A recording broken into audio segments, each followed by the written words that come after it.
네, 우리 옆에 분들 바라보시면서요. 하남 미소와 함께 이렇게 인사하겠습니다. 새해 하늘 복 많이 받으세요. 네, 새해 하늘 복 많이 받으세요. 네. 글이 좋아지고 생각이 깊어지는 한국어 연습장이라는 책이 있습니다. 책 제목은 국어 실력이 밥 먹여준다.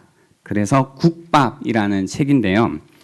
이 책에 보니까 새와 새로운이라는 용법을 구분해 두었더라고요. 여러분 그걸 구분하실 수 있나요? 새와 새로운. 새라고 할 때는 그러니까 나는 새가 아닙니다. 새. 새는 처음 생겨난 것에 사용됩니다. 그래서 없던 것이 처음 생겨났을 때 새라고 붙입니다. 그래서 처음으로 사귄 친구를 향해 새 친구라고 그러고 아침에 갓 지은 밥을 새 밥이라고 합니다. 또 이전에 어떤 새로운 신발을 사게 되면 새 신발이라고 하는 겁니다. 새로운이라고 하면요, 이미 있던 것인데요. 새로운이라고 할 때 이미 있던 것이긴 한데 그것이 더 나아지거나 확 달라졌을 때, 즉 이전의 상태에서 괄목할 만한 변화가 생겨났을 때 새로운이라고 말을 합니다. 그래서 기존의 관점이 바뀌면 새로운 관점이라고 하고 이전과 다른 느낌을 느끼게 되면 새로운 느낌이라고 합니다. 그래서 오늘 977들이 오랜만에 함께 이제 보게 되었잖아요. 요때 이제 새로운 뭐가 돼요? 느낌이 있죠. 늘 예배를 드려왔지만 뭔가 새로운 느낌이 있는 겁니다. 흥미로운 것은 뭐냐면요. 새로운을 쓸 때 혁명적인 어떤 변화가 있거나 근본적인 변화가 있을 때는 또 새라고 붙인다고 합니다. 그래서 새 사람이 된다고 할 때 대충 바뀐 게 아니라 이 사람이 완전히 뒤집어져 가지고요. 새 사람이 됐다라고 할 때 새를 붙이는 겁니다. 여러분 2022년 뭐가 되었죠? 새해를 맞이했습니다. 말 그대로 새해입니다. 처음 사는 해입니다. 그러나 하상욱 씨가 말한 것처럼 해가 바뀐다고 내가 바뀔 리가, 그죠? 새해가 되어도 나는 전혀 새롭지가 않습니다.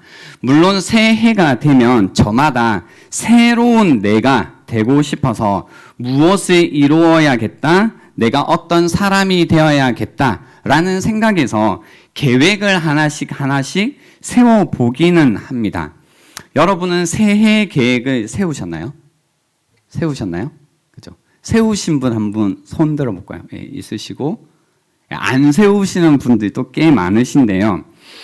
그 세우시는 분들은 알겠어요. 근데 안 세우신 분들은 그 따지는 게 아닙니다. 왜 안 세웠어? 따지는 것 같잖아요. 왜 안 세우셨을까요? 그죠? 한 번도 살면서 새해 계획을 안 세워보셨나요? 그건 아니죠. 그죠?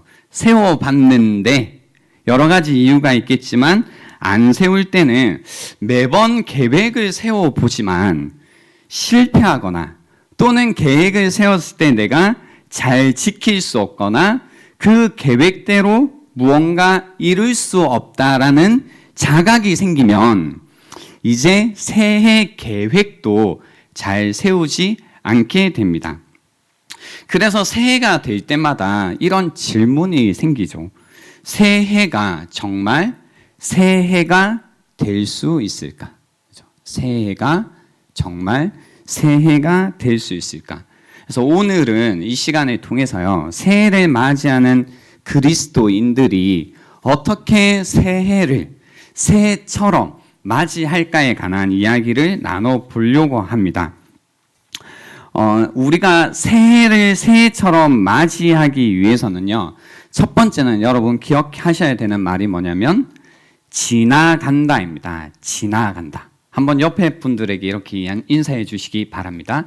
지나갑니다. 네. 네, 지나갑니다. 저희가 읽진 않았지만요. 요한계시록 21장부터 이 새 하늘과 새 땅 이야기가 나오고요. 그 이야기가 저희가 오늘 읽었던 요한계시록 22장 5절에서 마무리가 됩니다. 그래서 21장 1절 말씀에 보니 이런 말씀이 있습니다. 또 내가 새 하늘과 새 땅을 보니 처음 하늘과 처음 땅이 없어졌고 바다도 다시 있지 않더라 라고 합니다. 없어졌다.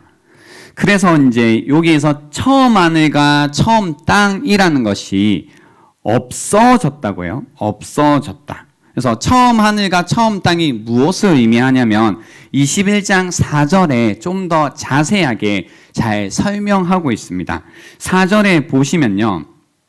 모든 눈물을 그 눈에서 닦아 주시니 다시는 사망이 없고 애통하는 것이나 곡하는 것이나 아픈 것이 다시 있지 아니하리니 처음 것들이 다 지나갔음이러라 라고 하십니다. 그래서 처음 하늘, 처음 땅이 상징하는 건 무엇이냐면 처음 하늘과 처음 땅에서요 우리는 눈물이라는 것을 흘리고 삽니다. 그죠? 사망, 애통, 곡하는 것, 아픈 것 모든 문제들을 의미합니다. 여러분 지내시면서 지난 한 해를 한번 생각해 보세요. 얼마나 많은 눈물을 흘리면서 지내오셨습니까? 그죠? 각자만의 이유가 있을 겁니다. 하지만 이전에 여기서 묘사했던 처음 하늘과 처음 땅, 뭔가 눈물 흘리는 그런 심정 가운데 우리가 살아왔다라는 겁니다. 어떤 병 때문에, 어떤 사건 때문에, 사고 때문에 우리는 많은 아픔과 눈물 가운데, 고통과 고난 가운데 살아가게 되는 겁니다. 근데 이 처음 하늘과 처음 땅이라는 것이 어떻게 되냐면 다 지나간다라고 성경이 이야기하십니다. 다 지나간다. 이 말이 왜 중요하냐면요. 우리가 신앙생활을 할 때 우리가 하나님을 믿는다라고 할 때 늘 우리를 붙잡는 것이 무엇이냐면 이 처음 하늘과 처음 땅이기 때문입니다. 우리가 현재 경험하고 있는 눈물, 우리가 경험하고 있는 고난, 고통이라는 것이 마치 영원히 지속될 것처럼 느껴지기 때문이라는 겁니다. 그러나 우리에게 다가올 미래라는 것은 무엇이냐면 성도라면 그리스도인이라면 우리의 미래라는 것을 하나님의 계획에 따라 볼 수 있어야 됩니다. 성도라면 미래를 하나님의 계획에 따라 볼 수 있어야 된다는 겁니다. 그래서 요한계시록에 통해서 하나님의 계획, 하나님께서 앞으로 하실 일이 무엇이냐면 그죠? 처음 땅과 처음 하늘이라는 것, 눈물이라는 것, 아픔이라는 것은 지나간다라는 겁니다. 우리가 지금 겪고 있는 고난, 문제라는 것은 지나간다라는 겁니다. 내가 겪고 있는 어려움이라는 것은 지나간다라는 겁니다. 이 문제는 지나가는 것이다. 영원한 것이 아니다. 영원한 것이 온다라는 것이 성경이 우리에게 전하는 메시지입니다. 그러니까 여러분이요. 새해가 되기 위해서 첫 번째 명심하셔야 될 게 무엇이냐면 지나간다는 겁니다. 근데 이게 안 되잖아요. 그죠? 여전히 내가 품고 있는, 내가 경험하고 있는 문제와 고통이라는 것이 지나가지 않고 영원할 것처럼 우리는 계속 생각하게 됩니다. 그래서 현재의 상황들, 현재의 어떤 상태들, 이것들이 변하지 않을 것 같은 생각 때문에 우리는 계속 좌절합니다. 그러니까 새해가 시작한 지 며칠 되지도 않았지만 이 좌절되는 마음, 낙심되는 마음, 전혀 어떤 것도 기대되거나 소망되지 않는 이런 마음이 있다라는 겁니다. 하나님이 없다면요. 하나님이 이런 미래를 향한 계획이 없다면 아마 여러분의 그 생각이 옳을 겁니다. 지나가지 않을 것이다. 변하지 않을 것이다. 그대로일 것이다. 이것이 여러분 맞는 말이겠지만 새 하늘과 새 땅이라는 것을 준비하고 계신 그 하나님 때문에 그죠? 이전 것은 어떻게 되냐면 다 지나간다는 겁니다. 그래서 여러분, 신앙생활 할 때 과거의 아픔과 상처에 계속 묶여 계시지 마십시오. 그러니까 다 말할 수 없잖아요. 그러니까 여러분이 겪었던 일들을 누가 사실 다 이해하겠어요. 그러니까 그 일이 가벼운 일이다, 뭐 별거 아니다, 누구나 겪는 일이다, 그렇기 때문에 가볍게 여기라는 게 아니라 오히려 그 문제가 너무나 무겁고 너무나 힘들고 괴로운 문제, 아무도 이해할 수 없는 문제지만 하나님의 계획을 따라 나의 미래를 볼 때 그 모든 것이 지나갈 것이기 때문에 옛 상처와 아픔과 죄책감 가운데 묶여 계시지 말라란 겁니다. 새롭게 될 거다라는 겁니다. 그래서 21장 5절 말씀에 보시면 이렇게 선포하십니다. 보좌에 앉으신 이가 이르시되 보라 내가 만물을 새롭게 하노라라고 선포하시는 겁니다. 누가요? 보좌에 앉으신 이가 말씀하시는 겁니다. 보라 내가 만물을 새롭게 한다라는 겁니다. 그래서 여러분이 새해가 되기 위해서 두 번째로 기억하셔야 될 게 무엇이냐면 새롭게 하신다라는 겁니다. 하나님께서 새롭게 하신다라는 겁니다. 여기에서 만물을 새롭게 하노라에서요, 새롭게 한다라는 동사가 현재형으로 사용되었습니다. 현재형으로 사용되었다라는 것은 지금 바꾸는 일을 하고 계시다라는 겁니다. 지금 하고 계시다는 거. 어느 때가 되면 바꿔주실 거야가 아니라 지금 현재 그 일을 하고 계시다라는 겁니다. 우리의 본질적으로 새로운 일을 하고 계시다는 겁니다. 주님께서는 지금도 새로운 일을, 새 일을 행하고 계시다라는 겁니다. 이 말씀을 누가 하셨다고요? 보좌에 앉으신 이가 하셨다라는 겁니다. 보좌에 앉으신 이가 하셨다라는 겁니다. 그래서 이렇게 말씀하시죠. 6절에 내게 말씀하시되 이루었도다. 나는 알파와 오메가요 처음과 마지막이라. 내가 생명수 샘물을 목마른 자에게 값없이 준다라고 하십니다. 그래서 새롭게 하신다라고 한 다음에 사용된 이미지인데요. 그게 뭐냐면 첫 번째는 이 샘물, 생명수 샘물이라는 이미지를 사용하셨습니다. 생명수의 강이라고 해도 되는데요. 그래서 이 말씀이 저희가 오늘 함께 읽었던 요한계시록 22장으로 이어서 가는 겁니다. 22장 1절 2절에 보시면요. 또 그가 수정같이 맑은 생명수의 강을 내게 보이니, 우리에게 주시겠다고 한 이 생수죠. 생명수의 강을 내게 보이니 하나님과 및 어린 양의 보좌로부터 나와서 길 가운데로 흐르더라. 강 좌우에 생명나무가 있어 12가지 열매를 맺되 달마다 그 열매를 맺고 그 나무 잎사귀들은 만국을 치료하기 위하여 있더라라고 하십니다. 우리를 새롭게 하시는데요. 새롭게 하시는 방법이 뭐냐면 첫 번째는 생명수의 강이라는 겁니다. 생명수의 강이라는 것이 무엇이냐면 어디로부터 생명수의 강이 흘러나오나요? 보좌로부터 생명수가 흘러나옵니다. 그렇죠? 생명수가 흘러나옵니다. 생명수가 흘러나옵니다. 여기에서 생명수가 흘러나와서 하늘이 무엇이냐면 치료하기 위함이라는 말씀을 기억해야 됩니다. 그래서 생수, 생명수, 성경에서 생명수라고 할 때 치료와 관련이 있는 겁니다. 새롭게 하시는데요. 어떤 일을 우리에게 하시냐면 우리를 치료하신다라는 겁니다. 생명수를 주신다. 이것은 곧 우리를 치료하신다라는 의미입니다. 이 이미지가요, 이 요한계시록에만 사용된 게 아니라 구약에 보면 에스겔서 47장에 이미 사용되어져 있는 이미지입니다. 제가 6절부터 9절까지 한번 읽어 드려 볼게요. 그가 내게 이르시되 인자야 내가 이것을 보았느냐 하시고 나를 인도하여 강가로 돌아가게 하시기로 내가 돌아가니 강 좌우편에 나무가 심이 많더라. 같은 이미지죠. 8절에 보시면 그가 내게 이르시되 이 물이 동쪽으로 향하여 흘러 아라바로 내려가서 바다에 이르리니 이 흘러내리는 물로 그 바다의 물이 어떻게 돼요? 되살아나리라. 9절 이 강물이 이르는 곳마다 번성하는 모든 생물이 살고 또 고기가 심히 많으리니 이 물이 흘러 들어가므로 바닷물이 되살아나겠고 이 강이 흐르는 각처의 모든 것이 살 것이며 라고 하십니다. 그러니까 생명수라는 게 어디로부터 나오냐면요, 보좌로부터 나오는데요, 흘러나오는데요, 보좌로부터 흘러나온 이 생명수가 흘러가는 곳마다 일어나는 일이 무엇이냐면 치료의 역사가 일어납니다.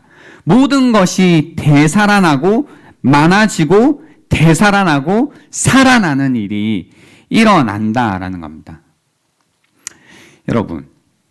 여러분 삶 가운데 무엇이 사실 지금 필요한가요? 그죠? 이 생명수라는 것이 여러분에게 필요하지 않나요? 이미 다 죽어버렸고 이미 허물어졌고 이미 무너진, 그래서 뭔가 내 인생이 앞을 미래를 내다볼 때 어떤 소망도 없는 분들에게 필요한 것이 무엇이냐면 바로 이 보좌로부터 흘러나오는 생명수라는 것이 우리에게 필요하다는 겁니다. 어디로부터 이 생명수가 흘러나온다고요? 보좌로부터 흘러나온다는 겁니다. 보좌로부터 흘러나온다는 겁니다.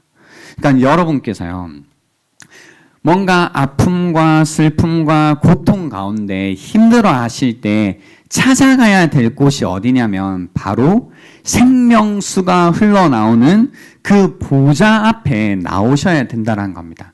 가끔 그런 이야기를 들을 때가 있습니다.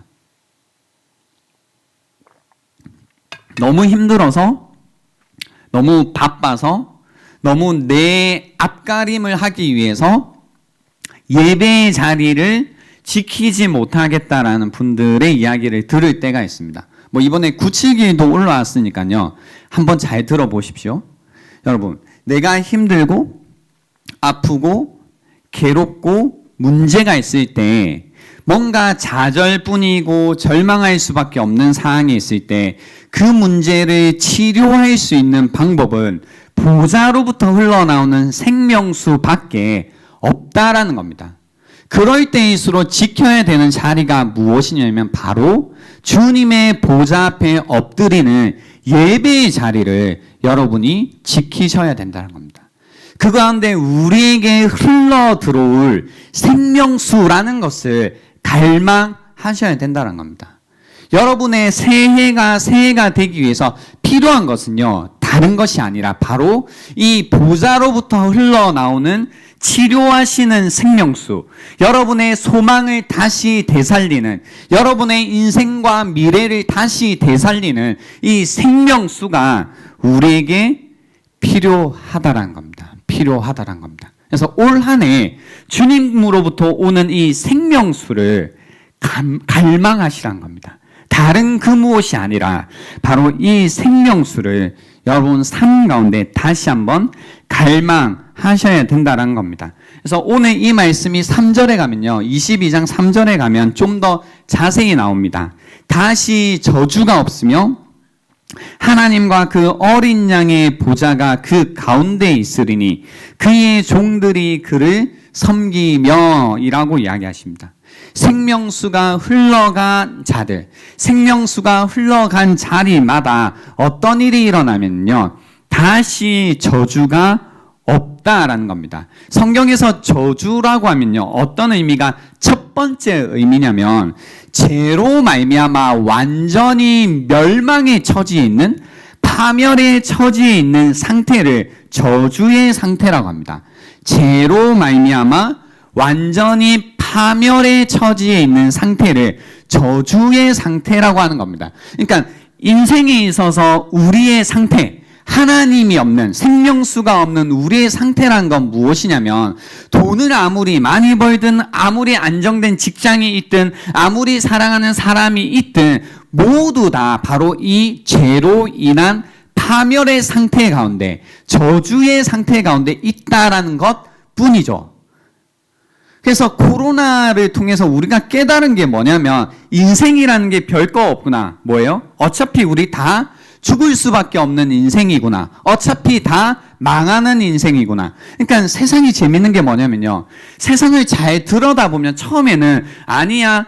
즐길 것도 있고 좋은 것도 있고 재밌는 것도 있고 이렇게 살면 돼라고 하지만 그 안을 잘 통찰해서 보면 결국 인생의 끝은 뭐예요? 끝이라는 거죠. 뭐가 없다라는 겁니다. 그냥 사망이고 죽음이고 파멸이라는 이야기를 끊임없이 하고 있다는 겁니다. 아마 여러분이 뭔가 생명처럼 붙들고 있는 것이 흔들려 본 경험이 있는 분들은 이 말을 이해하시겠죠. 그죠? 아, 나 이게 있어야 돼. 이게 있어야지 내 삶이 사는 것 같아. 그게 여러분의 생명수겠죠. 이게 있으면 내가 나의 소망이 되살아날 것 같아 라고 하시는 것들이 돈일 수도 있고 직장일 수도 있고 어떤 사람일 수도 있는데요. 그 부분에 있어서 내가 흔들려 봤던 분들은 아, 이것들이 내 인생을 살게 하는 것이 아니구나. 나를 살아가게 하는 것이 아니구나라는 것을 경험하게 된다는 겁니다. 하나님께서 때로는 그래서 우리가 생명처럼 붙들고 있는 하나님이 아닌데 생명처럼 붙들고 있는 것들을 흔드시죠. 그 가운데 우리의 진짜 생명수가 무엇인지, 우리의 삶을 구원하는 것이 무엇인지를 보여주신다는 겁니다. 힘들 때 그래서 봐야 될 것은 하나님을 원망하고 하나님께 분노할 것이 아니라 진짜 우리의 생명수는 보좌로부터 흘러나오는 하나님께서 우리에게 주시는 생명수밖에 없음을 여러분이 바라볼 수 있어야 되고 그 가운데 그 생명수만을 갈망하는 사람들이 되어야 된다는 겁니다. 생명수. 그것이 우리에게 필요하다는 겁니다. 그 가운데 우리의 죄라는 것이 치료가 된다는 겁니다. 죄의 용서라고도 하죠. 죄가 치료될 때에 우리는 새로운 소망이 생기는 겁니다. 그때 일어나는 일이 뭐냐면 오늘 본문을 통해서 볼 때요. 그겁니다. 성도들은 하나님과 어린 양을 어떻게 해요? 섬긴다고요. 그죠? 섬긴다. 예배한다. 라고 이야기하고 있습니다. 다시 저주가 없으며, 그죠? 내가 생명수를 통해서 내가 정결하게 되는 겁니다. 그죠? 치료가 되는 거죠. 그 가운데 하나님과 그 어린 양의 보좌가 그 가운데 있다. 하나님의 보좌, 어린 양의 보좌가 그 가운데 있다라는 것은 하나님과의 관계가 회복되었다라는 의미죠. 하나님의 임재 가운데 살아간다라는 뜻입니다. 그래서 그의 종들이 그를 섬긴다. 그를 예배한다라고 이야기합니다. 그래서 내가 죄를 용서받았나, 내가 구원받았나라는 것을 어떻게 알 수 있냐면요. 딴 거 없습니다. 하나님과 어린 양을 섬기고 있는가, 그분을 예배하고 있는가를 보시면 됩니다. 그러니까 여러분, 2021년도에 예배가 무너졌던 분들은 아마 이 확신이 흔들렸을 겁니다. 그리스도께서 나의 구주이시다. 예수께서 나의 구원자이시다라는 이 믿음이 분명히 흔들렸을 겁니다. 예수 그리스도만이 우리의 구주이신데요. 이 믿음이 흔들리면 예배가 무너지게 되어 있습니다. 그래서 그리스도가 아닌 것을 섬기고 예배하기 시작하죠. 그러니까 주일에도 예배 드리는 것보다 예배하는 것보다 주님을 섬기는 것보다 더 중요한 것들이 생기기 시작하는 겁니다. 목숨 걸고 예배를 지킨다라는 것이 옛말이 되고 예전에 내가 아무것도 모를 때 하던 일이 되는 겁니다. 우리가 그리스도의 보혈로 새롭게 되었다면, 치유가 되었다면, 구원받았다면 반드시 하나님과 그의 어린 양을 섬기는 일, 예배하는 일이 일어난다는 겁니다. 매년마다요, 연말 때 그런 일이 일어납니다. 한 해를 산 다음에 우리의 고백이 그래야 되잖아요. 그리스도께서 나의 구주였습니다. 그래서 주님을 더욱 섬기기 원합니다. 그분만을 더 예배하기 원합니다. 이런 마음이 우리의 결론이어야 되는데 우리의 결론이 어떻게 돼요? 늘 내년에는 예배를 좀 쉬고 싶고 섬기던 것도 좀 안 섬기고 싶고 그죠? 다 그만두고 싶고 그냥 좀 있고 싶습니다라고 할 때 문제는 우리가요. 보좌로부터 흘러나오는 생명수가 지금 없다라는 이야기를 하는 겁니다. 그때는 예배의 자리로부터 섬김의 자리로부터 멀어질 때가 아니라 보좌의 자리, 예배의 자리를 회복해야 될 때라는 겁니다.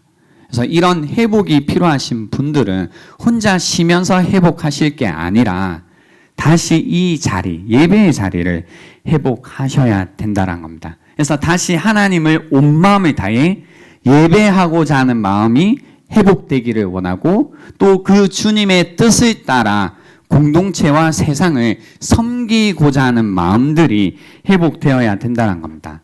또 새해가 되기 위해서 새롭게 된다면 무엇이 일어나게 되냐면요. 첫 번째가 생명수였잖아요. 두 번째는 빛입니다. 빛. 오늘 4절 5절에 보면 이런 말씀이 있습니다. 그의 얼굴을 볼 터이요 그의 이름도 그의 이마에 있으리라. 다시 밤이 없겠고 등불과 햇빛이 쓸데 없으니 이는 주 하나님이 그들에게 빛이심이라 라는 말씀이 있습니다. 4절부터 조금 자세히 보면요. 그의 얼굴을 볼 터이요 그의 이름도 그들의 이마에 있다라고 해요. 되게 뭔지 알겠는데 뭔지 모르겠죠. 그죠? 그의 이름이 그들의 이마에 있다고 해요. 그의 이름이 주님의 이름이 그들의 이마에 있대요. 이름이 뭐예요, 여러분? 여러분의 이름이 뭐예요? 이름. 그죠? 이름이라고 하면 저의 이름이 장진성인데요. 우리가 이름이라고 하면 나를 나타내는 거죠. 그래서 이름 이꼴 아이덴티티, 정체성이라고 합니다. 이름이라고 하면 내가 누구인가이죠. 내가 누구인가. 그래서 하나님의 백성, 구원받은 자들이라면 그들의 이마에 주님의 이름이 있다는 뜻은 뭐예요? 내가 누구인지 안다라는 겁니다. 내가 누구인지 아는데 그 내용이 뭐냐면 그러니까 여러분이 주님의 것이라는 겁니다. 여러분이 주님의 자녀라는 겁니다. 여러분이 주님께 속했다라는 겁니다. You belong to Him. 그죠? 내가 주님께 속했다라는 겁니다. 내 이마에 주님의 이름을 가졌다라는 것은 바로 그런 의미입니다. 나는 주님의 것이구나. 내가 주님께 속했구나. 그러니까 뭐예요? 주님이 나를 사랑하는 것을 뭐예요? 아는 겁니다. 주님이 당신을 사랑하십니다. 사실 말할 필요도 없어요. 왜냐하면 알거든요. 안다 이거죠. 아는 겁니다. 내가 주님께 사랑받는 자임을 알고 있습니다. 사랑받는 자임을 알기 때문에 주님께 내가 용납되었음을 내가 받아들여졌음을 아는 겁니다. 그것을 결론적으로 뭐냐면 내가 누구인지 안다라는 겁니다. 그죠? 내 이마에 주님의 이름을 가졌다라는 뜻이라는 겁니다. 여러분, 여러분의 이름을 알고 계신가요?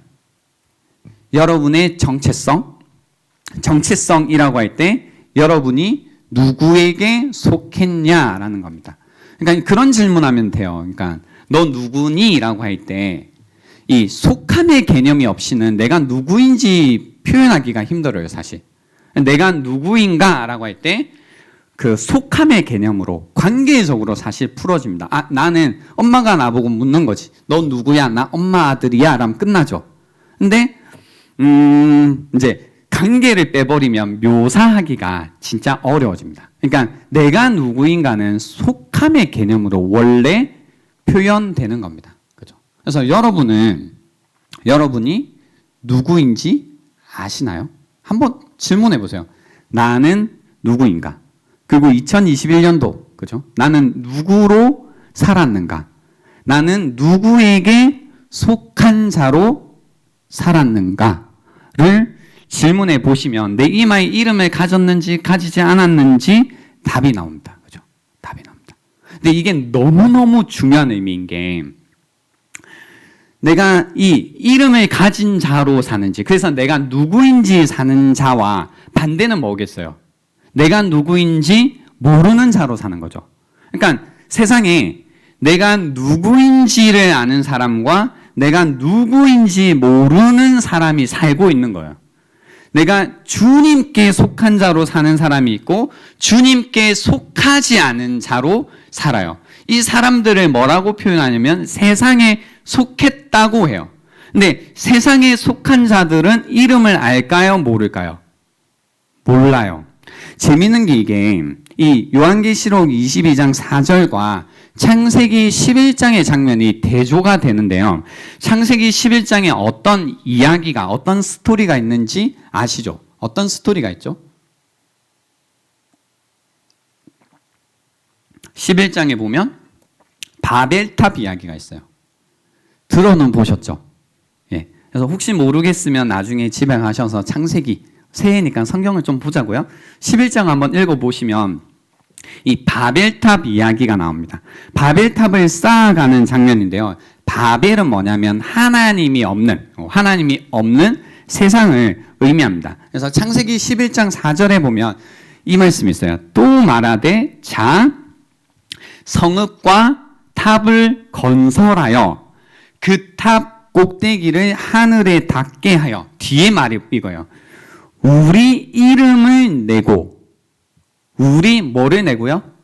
이름을 내고 온 지면에 흩어짐을 면하자 하였더니, 그러니까 바벨탑을 왜 쌓고 있냐면 자기들의 이름 때문에 쌓고 있어요. 자기의 이름들을 내기 위해서, 나의 이름을 위해서, 내 이름을 내기 위해서 바벨을 쌓고 있는 겁니다. 여기에서 보세요. 이 차이입니다. 세상은 자기가 누구인지 모르니까 이름이 필요합니다. 이름을 내야 됩니다. 이름이 없는 거죠. 그러니까 모르는 겁니다. 세상에 속했다는 거죠. 그래서 본래적으로 어떻게 살게 되어 있냐면 이름을 위해, 자기의 이름을 위해, 다른 말로 자신을 위해 삽니다. 세상에 속해서 산다는 게 무슨 뜻이냐면 바벨을 쌓고 사는데 그 말이 뭐냐면 자신의 이름을 내기 위해, 자신을 위해 살게 됩니다. Living for me. 나를 위해 사는 인생입니다. 나를 위해 사는 이유는 사랑받는 자가 되고 싶어서, 인정받고 싶어서 사는 겁니다. 왜냐하면 이름이 없기 때문입니다. 여러분, 여러분의 삶은 이름이 있는 자로 살고 계신가요? 아니면 이름이 없기 때문에 이름을 내기 위해서 바벨을 쌓는 방식으로 세상을 살고 계신가요? 여러분은 무엇을 위해 살아가고 계신가요? 그죠? 나를 위해 사는 게 세상에서는 너무나 당연한 방식이겠지만 이것은 성경의 관점을 통해서 볼 때 이름 없는 자들이 행하는 방식이라는 겁니다. 나를 위해 사는 거. Living for me. 너무나 당연한 이야기죠, 세상에서. 근데 성경의 관점에서 볼 때 이름이 없는 자들이 하는 거라는 겁니다. 그러니 보세요. 사랑받기 위해서, 인정받기 위해서, 이름을 내기 위해서 힘을 다해 바벨을 쌓고 살아가니 어떻게 돼요? 지치는 겁니다. 바쁜 겁니다. 그죠? 지치고 분주하고 바쁜 인생. 성경이 묘사하는 하나님이 없는 인생입니다. 지치고 고나고 피곤하고. 여러분, 여러분의 삶은 어떠신가요? 이름 없는 자로 피곤하게 지친 삶을 살고 계신가요? 그 이유가 나를 위해서 살고 있고 내 이름을 내기 위해서 살고 있기 때문에 그러시다면 다시 한번 우리에게 이름을 주시는, 우리의 이마에 이름을 세워주시는 그 주님께로 나아오시라는 겁니다. 우리 이름을 낼 필요가 없습니다. 하나님의 백성은 자신이 누구인지 압니다. 주님께 속했음을 압니다. 그렇기 때문에 주님을 위해 삽니다. Living for God. 하나님을 위해 살 수 있는 이유가 이미 우리에게 이름을 주셨기 때문입니다. 사랑받는 자임을 알고 내가 주님께 속해 있음을 알기에, 인정받았음을 알기에 주님을 위해 사는 겁니다. 여러분은 무엇을 위해 살고 계신가요? 교회 다니니까 하나님을 위해 살아야 된다, 이런 얘기라기보다는 이겁니다. 여러분이 정말로 구원받은 자로 내가 뭐예요? 나의 이마에 이름을 가졌음을, 내가 이제 주님께 속한 자가 되었음을 안다면 주님을 위해 사는 삶을 살 것이라는 겁니다. 주님을 위해 살라라는 이야기도 아닙니다. 주님의 이름이 여러분에게 있다면, 여러분이 사랑받는 자로 살고 있다면, 여러분이 인정받는 자로 살고 있다면 주님을 위해 살 것이다 라는 말씀을 드리고 있는 겁니다. 그래서 오늘 5절에 이렇게 결론적으로 이야기하시죠. 다시 밤이 없겠고 등불과 햇빛이 쓸데없으니 이는 주 하나님이 그들에게 빛이심이라고 합니다. 그죠? 그의 이름도 그들의 이마에 있으리라. 다시 밤이 없겠고 등불과 햇빛이 쓸데없으니 이는 주 하나님이 그들에게 비추심이니라 라고 하는 겁니다. 여기에서요, 주님이 그들에게 비춘다, 빛이 되신다라는 게 굉장히 중요한 의미입니다. 그러니까 그냥 주님께서는 이름을 줬어로 때우는 게 아닙니다. 그죠? 무슨 일이 계속 우리 가운데 일어나고 있냐면 주님의 빛이 비치는 일이 계속해서 일어나는 겁니다. 그래서 구약 성경에 보면, 구약 성경의 성도들은요, 이것 하나를 축복의 기도로 받았습니다. 민수기 6장 22절부터 보시면요, 여러분 잘 아시는 말씀입니다. 여호와께서 모세에게 말씀하여 이르시되 아론과 그의 아들들에게 말하여 이르기를 너희는 이스라엘 자손을 위하여 이렇게 축복하여 이르되, 잘 들으세요. 새 축복의 말씀입니다.